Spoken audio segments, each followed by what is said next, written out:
Inkokheli ye-Action SA eGoli uNobuhle Mthembu ukhokhele utyelo lokongamela kwisakhiwo se-Metro Centre eBraamfontein ngentseni namhlanje emva komlilo wenyanga ephelileyo.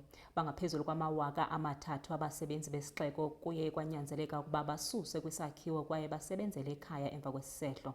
Emva kotyelelo lohlolo, uMthembu uthi baza kuthetha-thethana nomasipala waseGoli uTata Murero ukufumana isisombululo kulo mba.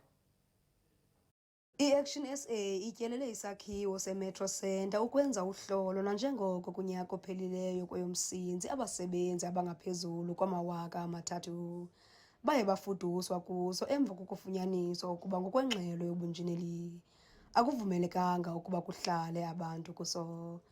Ngoko i-Action SA yenze olu hlolo ukufumanisa ubuzaza bemo yaso.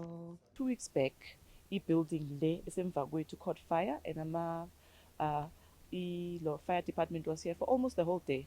Into esiyaziyo nje ukuthi thina we had to leave i-building because of safety concerned, but sizile uthi sizobona how dire the situation is. Singene kule bhilidi esigcine kudala ukubona ukuthi sisihambile akunabantu na abahlala khona ngoba kunama-report ukuthi abantu aba-homeless ngoba abanandawo ukulala they breaking in balala la ebuildingini ye-municipality.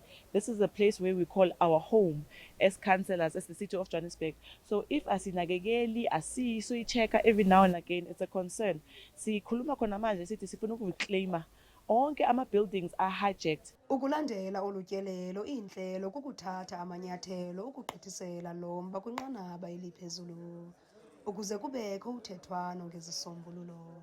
I-way forward njengoba sibonile senze i-oversight yethu sithola ama-report manje, the next step ukuthi sihambe sikhulume ne-executive mayor, the executive to the executive mayor ukuthi sile nathi sayenza oversight yethu nayi report we went through it singasebenzisana kanjani ukuthi silungise i-Metro Centre, because at the end of the day i-Metro Centre ihleli esayidini le-legislature.